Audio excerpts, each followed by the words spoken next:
today's that special day we talked about in last week's episode of the vlog. I'm here in Waco, Texas. It's about 6 a.m. I'm headed to Mount Pleasant, Texas, to Priefert to pick up our cattle chute, our squeeze chute, and to take a tour of their facilities. They do a lot of things there. Extrude their own steel, as well as make all the chutes, the ranch equipment, and things like that that they are known for. So I'm like a kid in a candy store. I'm excited. It was like the night before Christmas last night. Hard to sleep. I drove up from San Antonio. We had a San Antonio Stock Show and Rodeo chairman's meeting last night. And immediately upon leaving there, I got on the highway, hit some rain, but got to Waco.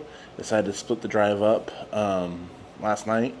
And from here, it's about another 3-hour drive to Mount Pleasant, which is kind of in the far northeast of Texas. And we're going to have a great day. So looking forward to getting some good film there. And we'll see you on the other side.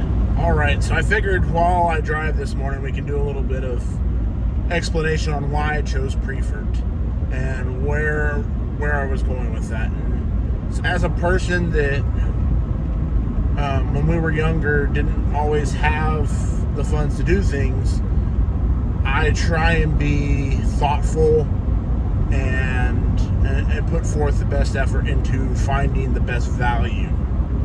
Now, that doesn't always mean that I'm going to go with the cheapest thing. It means that I'm going to see what's out there on the market that will be, number one, have a good reputation to it.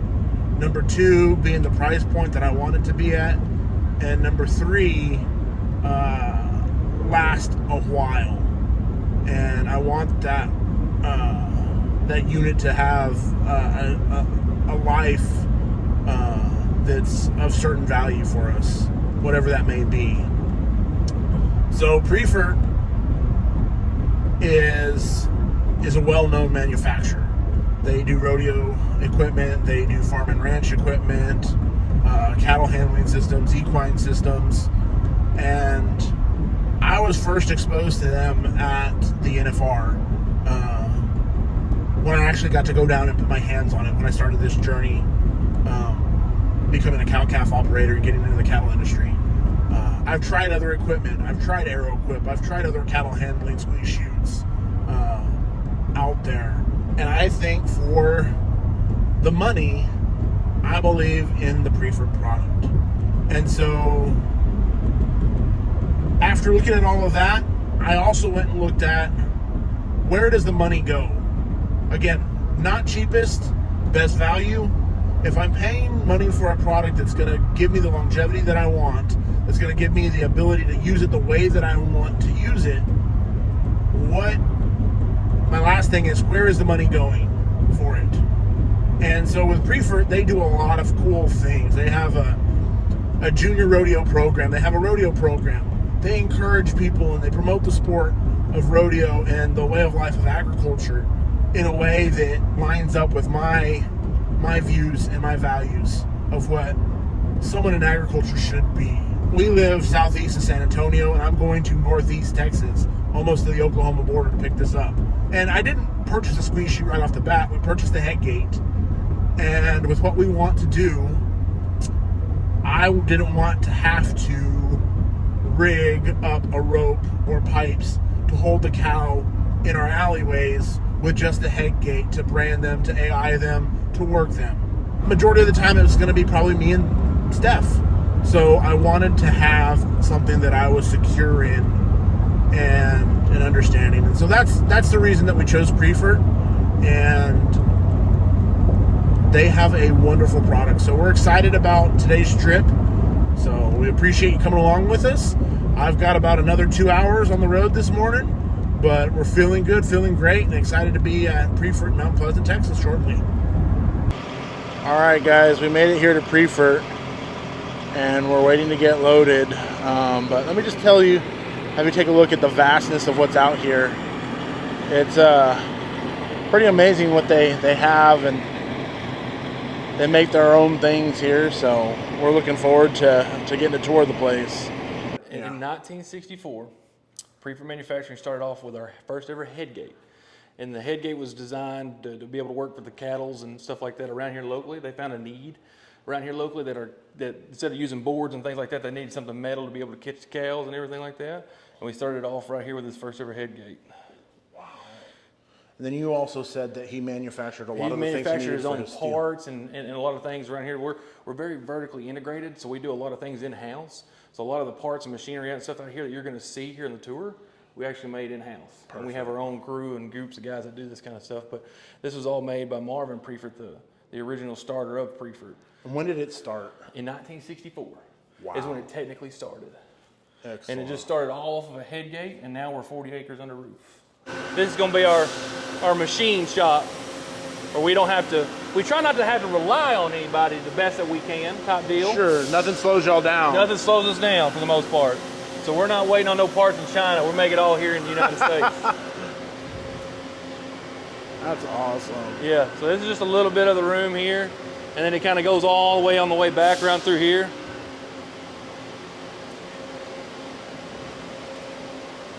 So guys, Derek and I actually met. When I tell you about going to Las Vegas and seeing Priefert at Las Vegas earlier in the video, this is the gentleman that I actually spoke with. Small world. It's a very small world. The other gentleman I had talked to, Cody, wasn't able to do the tour today. So Derek came down to help and show us around, and we immediately recognized each other. But mainly the rope chutes and squeeze chutes are like the main key winners of what we make, or our main key items are built right here. All right, I know it's a little bit cluttered and stuff like that, but they got parts and pieces everywhere. They make everything off of a jig. Gotcha. But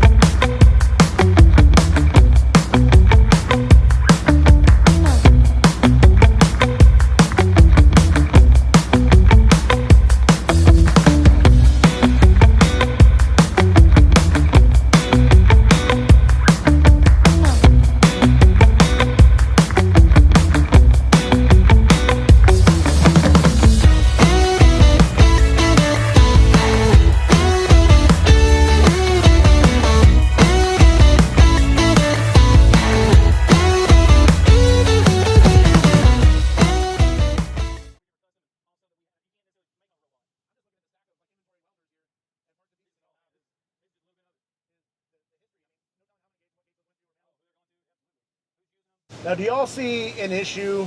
Like, I know in the landscape industry, we have labor's our biggest yes, commodity. sir. Same thing here. Okay. We fight with, you got the oil field, we got local trailer companies, and we got a lot of other industry around this town here that we fight to kind of keep, whether it's welders or day laborers or whatever it might be. Over here is our pipe, not necessarily our pipe department, but I call it our bending department. Yeah, they usually have, they normally bend, not necessarily the sweeps, but a lot of the components, like those uprights right there. Yep. They'll get bent a little bit more, and they'll make those little drop down access bars that you have on your squeeze five on the chute. squeeze Yeah, chute? 5 on each side, yes sir. I did my homework. Oh, I know it. But yeah, like awesome. he's doing small parts. I think there's I can't remember exactly what that machine does, but it does something where I think it crimps the end of it. Yeah. You can kind of tell those buttons. Griffin takes off that little Yeah. flare, the rolled edge, so when it Rolled comes edge together, of it, that's right. get them a good straight line for a bead.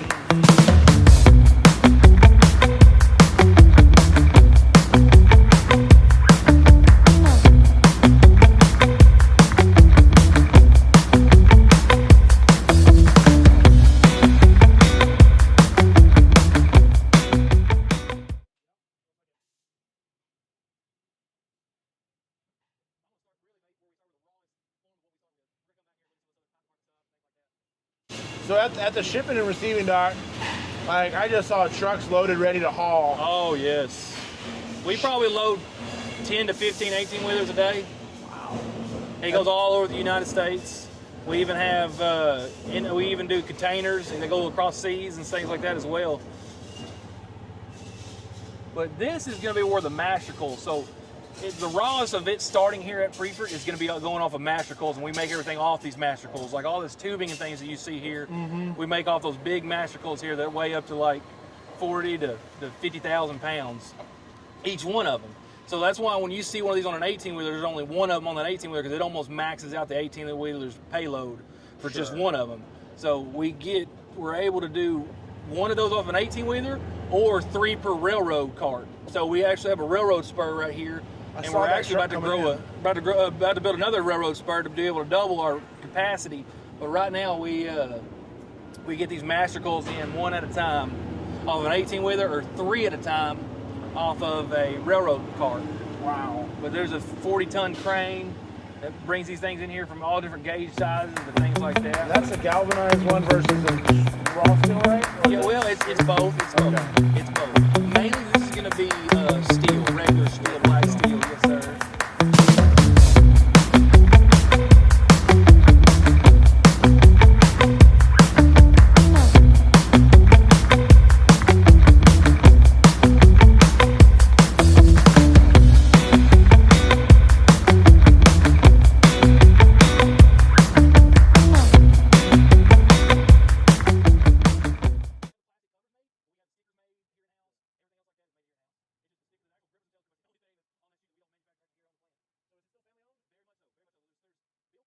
Y'all have the ranch across, I guess, across 271. Oh yeah, right across the road over there. Got yes, an sir. arena. I saw y'all have some Yes, sir. rope and steer. They're our boys. That's where all the Eddie's boys and all them to be able to rope. And honestly, a lot of it is too is R&D. We do everything testing here in house.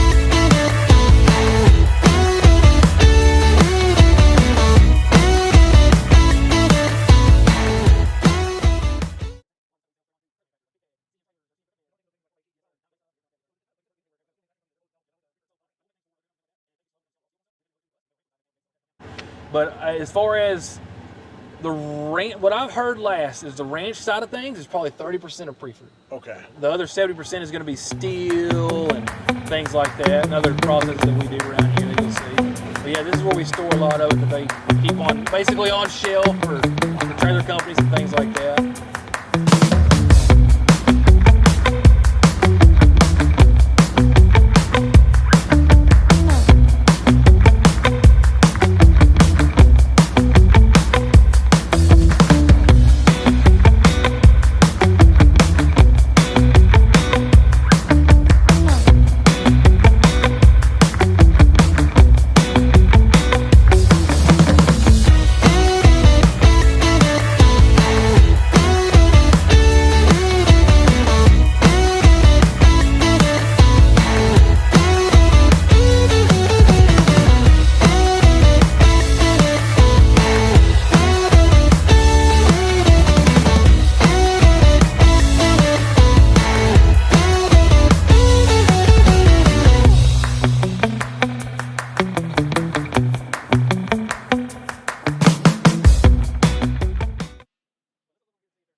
I couldn't tell you how long the line is, unfortunately, but as far as it's feeding in here, you're about to see it roll from over here, and it'll laser and it'll weld it at the other end.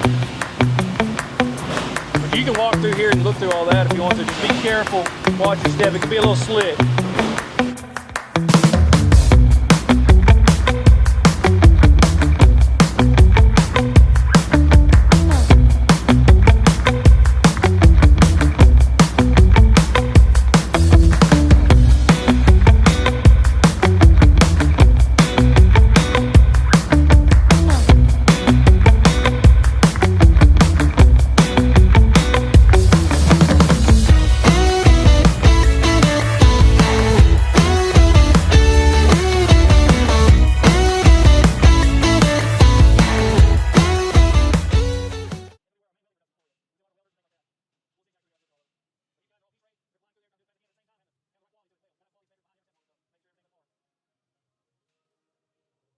This is why we talk about the trades.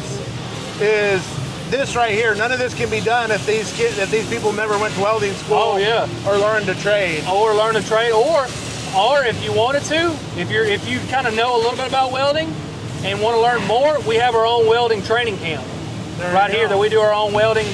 We put guys through here first of all to make sure that they know how to weld and and they're able to weld that thinner gauge stuff on a lot of things that we have. Like if they want to start off at 20, they don't burn it too hot, things like that. But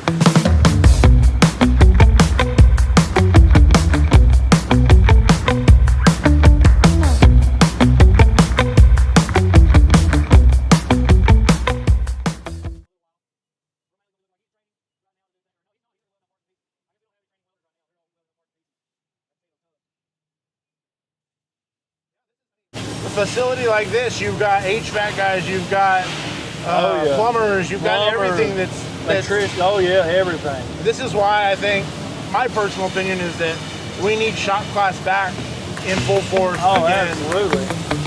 Thank God for our ag teachers that are teaching kids how to weld, because there's big industry that depends on it. Absolutely.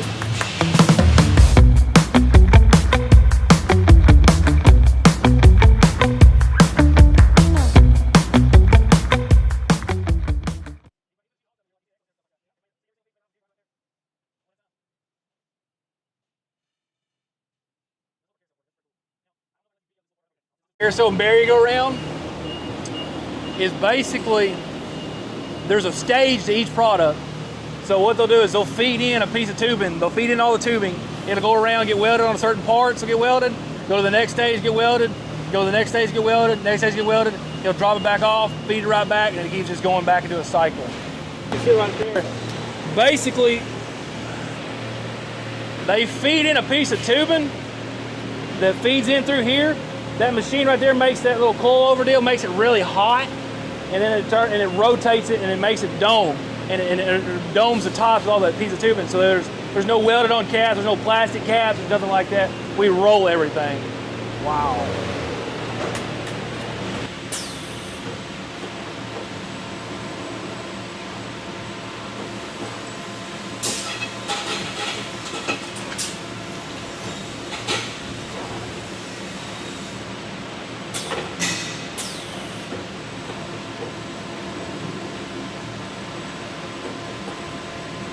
It's our balled in machine is what we call it.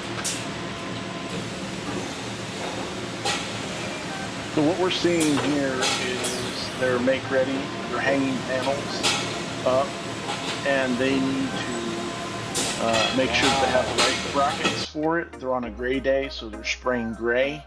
So these gentlemen are preparing the panels to go up, and they're going to go into a machine called a Willibrator, which will take off any surface rust, goes through another quality inspection where they will be making sure that the welds are good, that everything's ready to go into powder coat. And so it will go back in there and then go back around to the baking in the spraying area.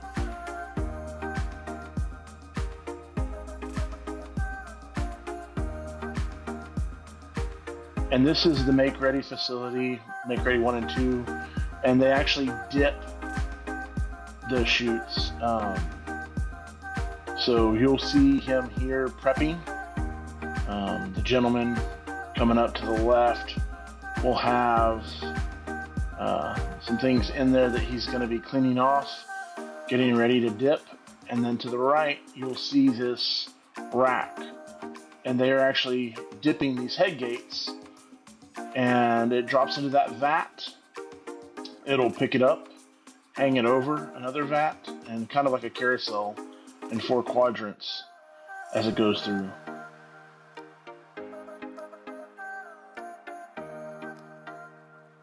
And then here they are, ready to go. They just need their stickering put on them, and some of these can roll out the door.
Well, it's the morning after, everyone. We're here.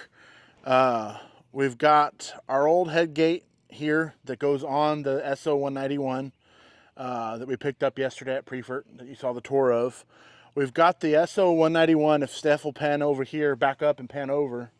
We've got the SO191 there unloaded, and we are going to take this head gate and we're going to attach it to the front of the SO191 so it becomes a one complete unit. That's the cool thing about Priefert is the ability to work with different parts. For us, this made sense in the beginning to work what we needed to do.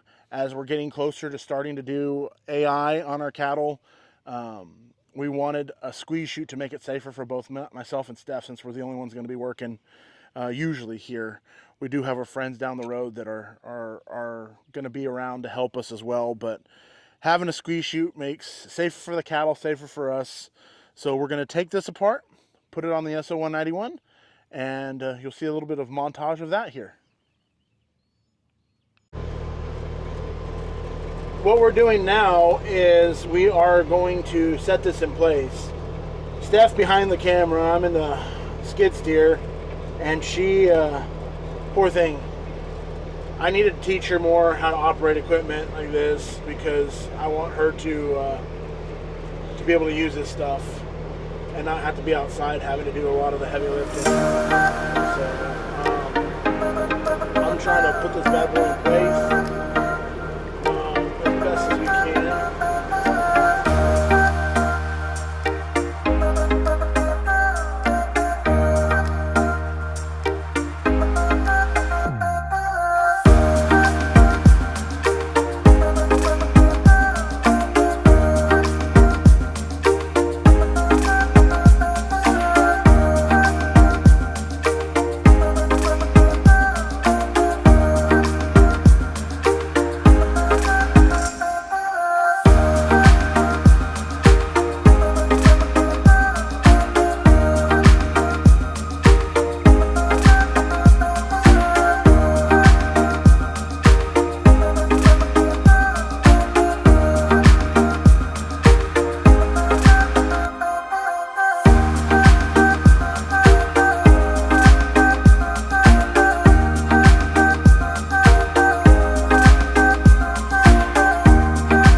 All right, folks. I think you're still with us. I hope you're still with us. Come on. Get in here. It took us a lot longer than we thought to do this today, guys. Best laid plans, right? Thought we'd just put our forks on it, pick it up off the trailer, and go after it, but it wasn't tall enough. So we're here. We're done. Steph did a lot of the grunt work because I need to teach her more on skid steers and how to use them. And I think the old school ones, but not the new ones. Yeah. So, case in point, kids.